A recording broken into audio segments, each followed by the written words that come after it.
Hi, welcome back to the Cedar60 Podcast. My name is Johnny Gartner. Thank you so much for joining us. At Cedar60, our mission is to engage with culture and politics from the distinctive lens of the gospel. And today we're excited to have Dr. Stephen Smith on the podcast as we discuss international economic development. Dr. Smith, thank you so much for joining us. We appreciate having you on. Such a great pleasure to be here. Thank you. So the topic for today, as I just mentioned, is international economic development. Before we get to that, if you want to just introduce yourself to our listeners, tell them a little bit about what you do, your educational background, we'd love to get to know you. Thank you, and thanks for the invitation to be here. My profession is that of an economist. I'm a professor at Hope College in Holland, Michigan. I've been in Christian liberal arts for almost all of my career. I was 29 years at Gordon College and now have been 6 years, and I'm in my 7th year at Hope College. Prior to that, I taught briefly at Middlebury College. I grew up in Hong Kong, and that was a place at the time that was just bursting with economic growth and human flourishing. And it was got me interested in economic development, and that has been something I've been thinking about and writing about and talking about for my whole career. So we use this term economic development. I think you and I probably would have a basic understanding of that and what the definition of economic development is, but maybe in a broad understanding, what is economic development? I guess I'd describe it as the growth in the material well-being of poor populations. And, you know, there's a case to be made that growth is very important for wealthy countries, but that's a separate conversation. And economic development refers to the kinds of policies and the kinds of steps that are necessary for currently poor countries to flourish more, for families to have more resources, for more people to be educated, for there to be better health.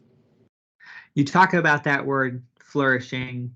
In policy, we hear human flourishing a lot. Can you kind of talk a little bit about what are maybe some metrics that we measure human flourishing by? Because it could be kind of a broad topic. It is very broad. But I'd be looking at it for a nation as a whole, looking at things like significant reductions in crime, significant reductions in subsistence level poverty over time, significant improvements in everyone's access to education and to health, whether that's provided by the state or provided by the market, but access to affordable healthcare, and all this occurring in ways that are mindful of environmental damage and are concerned about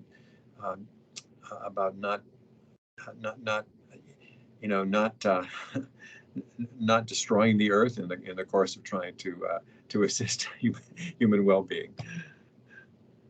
Absolutely. You kind of, I think, hinted at it a little bit there when you're saying, taking care of the world as we develop. What does a Christian faith provide in terms of an understanding of the role of human development and why it's important? So I think the Christian faith offers a number of distinctive things. For one thing, Christianity encourages us to approach people as image bearers of God.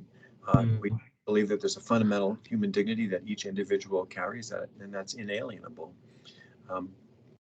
Looked at that way, material deprivation is a real problem. It's degrading. It doesn't befit the appropriate dignity of the person. And so I find it really interesting and compelling that Christians through the ages, in addition to ministering to humanity's spiritual needs, have almost always also wanted to minister to people's material needs. And of course, from a Christian point of view, the material world is good. Some people may be called to poverty, and of course, greed is a sin. But but appropriately enjoying the material world is actually part of God's intended order for humankind. And so there's um, uh, uh, Christians in missions contexts and in other contexts have always wanted to address material poverty as well as as well as more spiritual issues. I think we'll get into this in our conversation a little bit later, Yeah. but talking about Christians, yeah, I think Christians, especially in the United States, are among the most generous people group in the world in terms of, giving out of, their own wealth voluntarily. Um, I'm trying to think of the word that is to describe that. Charitable donations. I think charitable donations are among the highest in the U.S. I don't know if you have a comment on that. I know that you're pointing to something very real. Arthur Brooks at American Enterprise Institute has done some of the best research on this in the past decade, and there's no question that Christians in the United States are among the major supporters of private charity and private development assistance, globally and domestically. I might add that Americans in general have been leading in private philanthropic efforts in development. The Bill and Melinda Gates Foundation and other private initiatives have done some good work. So you just made an important clarification there between private giving, and then there's a lot of public policy aspect of development also. So we've kind of talked a lot about like the different aspects of development. So what is your focus on in your study of development? Much of my research has been focused on the intersection between what I would call trade policy analysis, looking at countries' commercial policies, their trade policies, how they integrate themselves or not with the rest of the world. The links between that and changes and improvements in poverty and income distribution in countries. So go ahead, my bad. The record here is actually really, really clear. Countries that have been willing to integrate globally have almost always done much better than countries that have not wanted to integrate globally. And connection with trade, allowing foreign investment, allowing citizens to travel. These things have real payoffs in long-term prosperity. So we talk about prosperity versus poverty. Maybe you could define for us what poverty is in an international sense, and then talk a little bit about how development works to get people out of poverty. Maybe in the aspect of trade, which is your focus, but maybe some of those other aspects as well. Sure. The poverty in some of the poorest countries in the world is at a level that Americans find hard to fathom. It's what can only be described in some places as real subsistence poverty. People on the edge of starvation at times. People on living on $2 a day or the equivalent of $3 a day, at that kind of level. Now, there's a lot of stress and a lot of work involved in piecing together life at that kind of poverty level. The good news is that the past 50 years or so have seen the most dramatic global reduction in subsistence level poverty ever. And a number of countries, India and China in particular, but a number of other countries have done some important things to bring large elements of their populations out of that type of subsistence level poverty into something that's a much higher level of income and with significant material benefits to them. But there remain countries where poverty is deeply entrenched and really problematic. Now, a key, well, there's many things to talk about, but one key thing is the creation of jobs inside of an economy. Work is an aspect of human dignity, and a good job, honest labor, is a terrific way out of poverty for most people. But it requires an environment in which a government is providing the infrastructure that allows jobs to be created, the rule of law, openness to trade, um, uh, the legal specialization and exchange. These are the kinds of things that can allow um, allow entrepreneurship to flourish, and can allow jobs to be created by small firms as well as large firms, and growth can occur, and people work, and uh, flourishing ensues. So you talked about work being a really important part of human flourishing. I think there's a biblical argument to be made for the value of work in who God designed us to be. But I think what I'd love to focus on is kind of the role that government has played over the last 30 or 40 years in helping create these things. Because if you look at a map of international development over the last, 100 years, in the last 30, 40 years, there's been a massive spike in, kind of the reduction of poverty, the increase in jobs, increase in businesses growing overseas. So if you could maybe start with why that is the case, that there's been such a spike over the last several decades, and then we can talk about what the role of the government has been in those. So there's, for the poorest countries, there's two reliable ways of generating employment. One is to invest in domestic agriculture and reform domestic agriculture, perhaps through a land reform that like the U.S. instituted in East Asia at the end of World War II, where land is literally passed over to the tenant farmers who are farming it, and sharecropping is essentially eliminated. That frees farmers to invest in their land.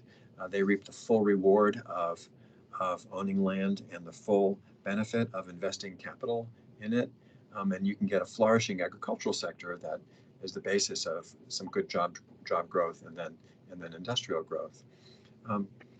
The other way from extreme poverty to get growth is to connect with the global economy, and the ability to use low-skilled workers to produce low-tech goods for sale abroad can really drive employment creation and wealth creation.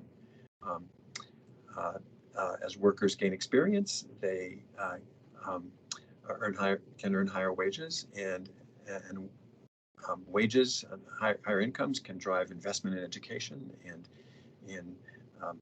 this can be done by households. It doesn't have to necessarily be done by government, and so you get a virtuous circle, a virtuous cycle emerging,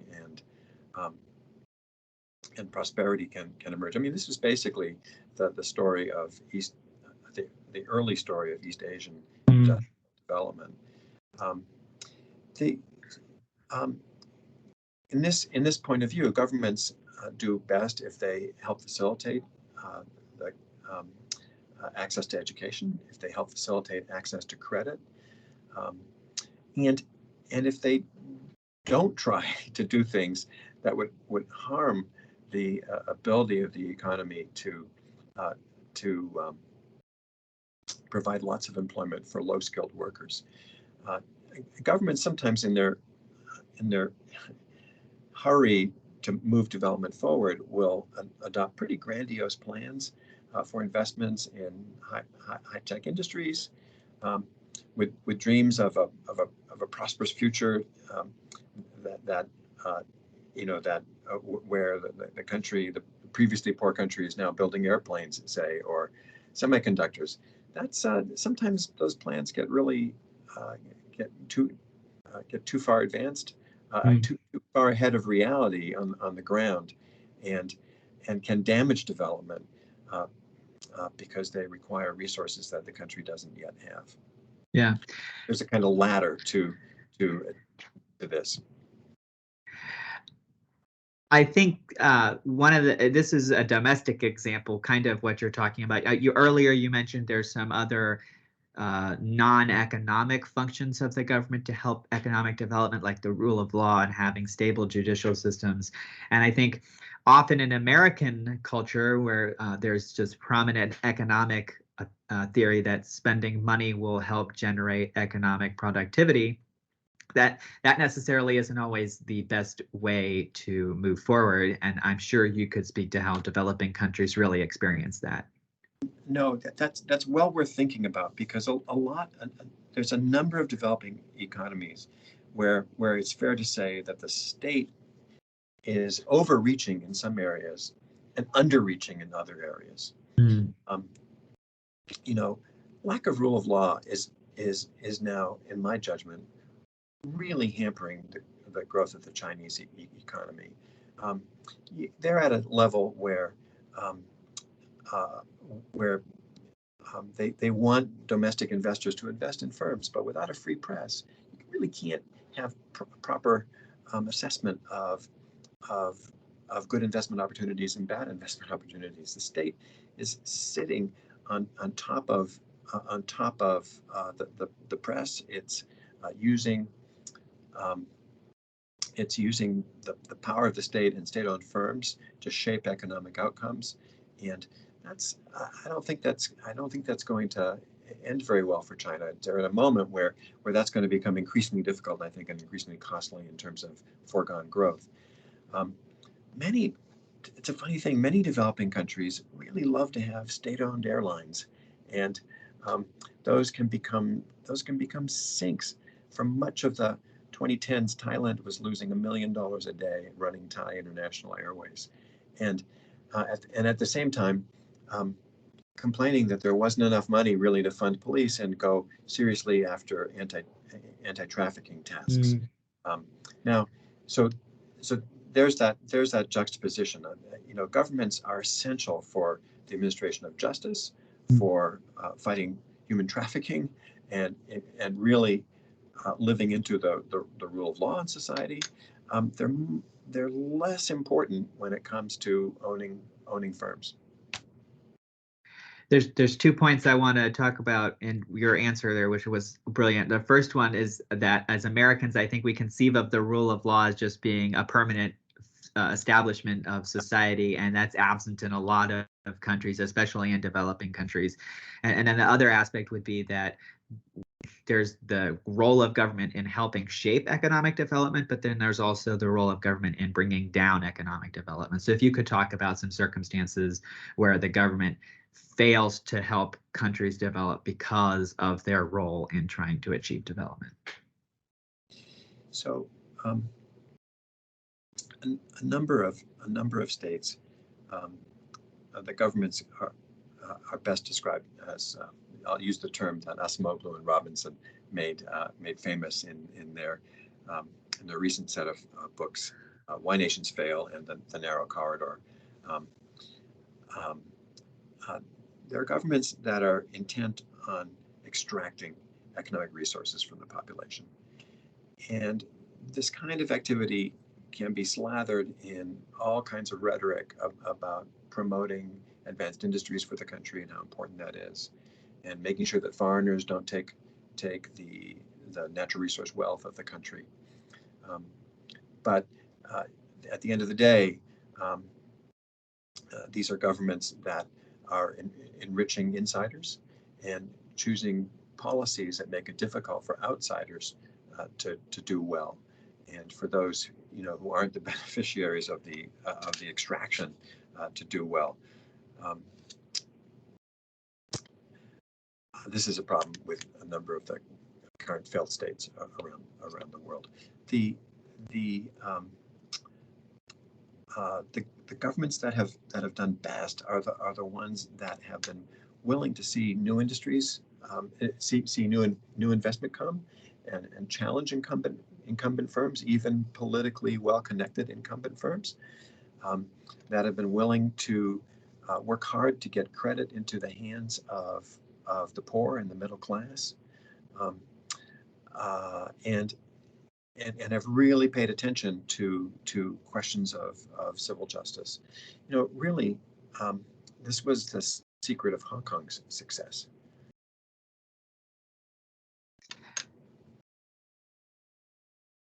I think it's fair to say that the advent of this kind of globalist view of economics led to the construction of a lot of what we call multilateral organizations like the United Nations or the World Bank or the International Monetary Fund.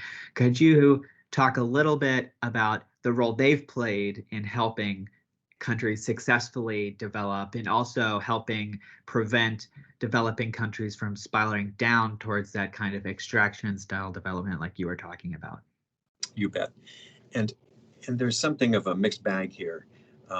Both the IMF and the World Bank have endured severe criticism, and some of it I think has been merited, but some of it not so much.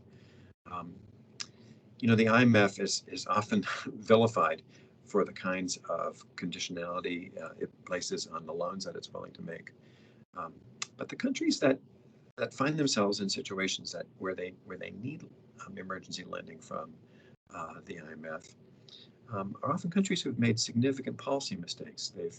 They've kept an overvalued exchange rate for far too long and have therefore harmed for a decade perhaps their exporters, who in the face of a highly valued currency find that it's harder to sell goods abroad. The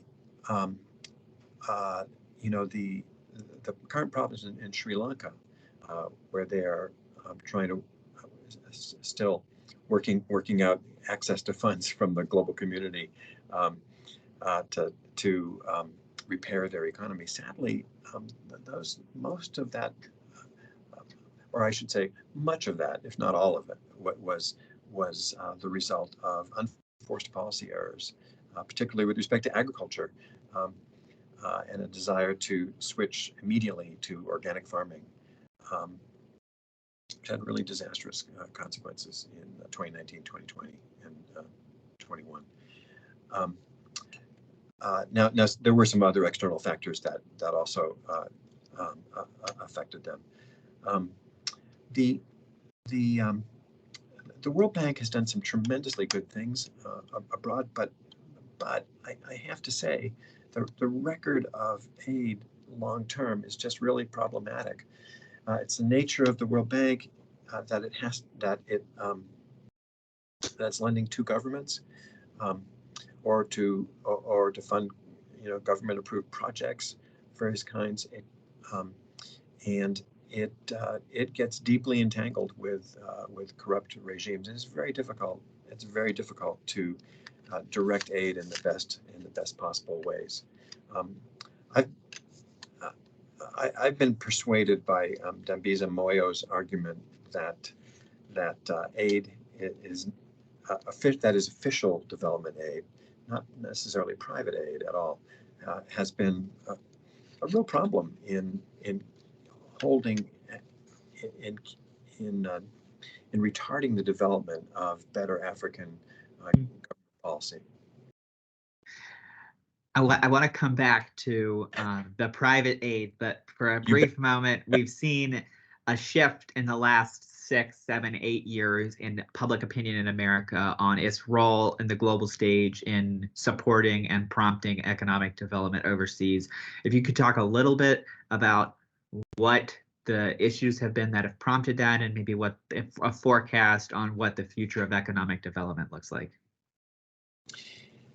I think there's been 70 some years on since the foundation of the World Bank and its associated institutions. I think there's some legitimate tiredness with aid. Some people call it aid fatigue. There's a whole industry now, a development industry that assists in the sending of funds from the World Bank or USAID in the bilateral aid agencies into developing countries, and there are some legitimate horror stories, unfortunately, in how this has worked out. And so I can't blame the American public for turning a little sour on this. However, uh, I I I think that the public continues to overestimate how much the U.S. spends on aid, and by a large factor. And I think I would recommend that the U.S., which is a big-hearted country, I think, uh, I would recommend that the U.S. think about refocusing its aid and not necessarily reducing it. There are ways to spend money that will help the world. Um, the U.S. could do a lot to help facilitate the development of better vaccines, for instance. Um, there's a brand new malaria vaccine, which is a wonderful thing to celebrate, but it's got relatively modest effectiveness, and there's plenty of room for doing more research there. Boy, a moonshot there to improve that vaccine and to really properly eliminate malaria from Africa. That would be something the U.S. could lean into and do a lot of good with. There's other things like that that we could point to. So I would certainly hope and advocate that the U.S. wouldn't pull back from a global engagement with aid.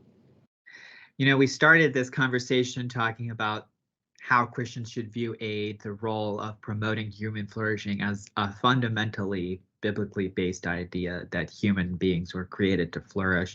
And we've talked about private institutions and their effort to develop international economies as being separate from the government. In what ways can Christians, give charitably towards organizations that can more specifically target those kinds of initiatives that you were talking about to make that economic development more real for people more readily? There's so much that can and I think should be done. And let me say, all the ideas I'm about to talk about in a second, I don't mean to say that Christians should neglect important uses of funds here domestically in the U.S. But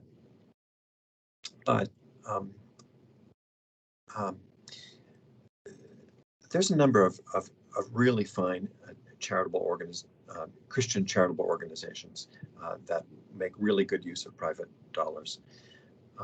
I think, for instance, of International Justice Ministries, which has a terrific model of working with lawyers in developing countries to help countries enforce their own laws about civil justice. That's turned out to be a very effective way to combat human trafficking in places like Thailand and India and other parts of the world. I think of places like Hope International or World Vision, which engage in really long-term, holistic development projects where it's not hit and run with a dump of U.S. dollars. It's real long-term engagement in communities, and Hope International does microfinance, but it's really re-envisioned microfinance as along the lines that Brian Fickert at Covenant College has advocated, and others of really helping the poor get access to small amounts of credit and have a place to save. Secure savings turns out to be a pretty important deal for raising people's well-being. Well, thank you so much for talking about this. I think maybe we're going to give you 60 seconds to just kind of say anything you would like to say about the topic. But I think as we look at this issue, it's really important to understand. It's hard for us maybe, and plushy American classrooms and businesses to think of, like you mentioned, just absolute depravity that some people live in. And so we are called to, give generously to the poor. And so you've laid out some really exceptional ways to do that, not just privately as we engage in culture, but also for people who are thinking about careers in public service. So now the last 60 seconds are yours to speak freely as you wish. Thank you. The biblical admonition to never tire of doing good, I think those are words to live by. And I appreciate that there are problems in helping our global neighbors, and that it's important to not neglect our local neighbors. I really mean that. But I think there's room for Christians to have a vision for both caring for local communities and for caring for outsiders and those abroad. Many of whom are Christians. There are millions of Christians in China and in India, and brothers and sisters of ours in faith in Indonesia and in Africa. As part of the Church Universal, I think we need to do our best to assist them. Thank you. That might not have been 60 seconds, but that's what I'd say. Oh, no, it's excellent. I think it's important to note that it's not a call to socialism in any means. It's a call, to be faithful with the resources that God has given us and steward them for the benefit of not just our neighbors, like you talk about, which is extremely important because we are intimately connected with them, but also for our fellow brothers and sisters and people who may have never heard the gospel before. And by living in a country where we send money that can become more receptive to the gospel. So I think that's an equally important aspect, like you were talking about. Exactly. The work of private NGOs is not without great challenges. It behooves people to be thoughtful and careful about how they give abroad. I'm a big believer in visits abroad, which can be enormously eye-opening for all of us. But there really are good things that individuals can do. Well, Dr. Smith, thank you so much for coming on the podcast. We really appreciate you sharing your insights, your thoughts with us on this week's episode. My great pleasure. Thank you so much for this invitation. Thank you so much for listening to this week's episode of the Cedar60 Podcast. We hope you'll join us next time as we continue to engage with culture from the distinctive lens of the gospel. Thank you so much.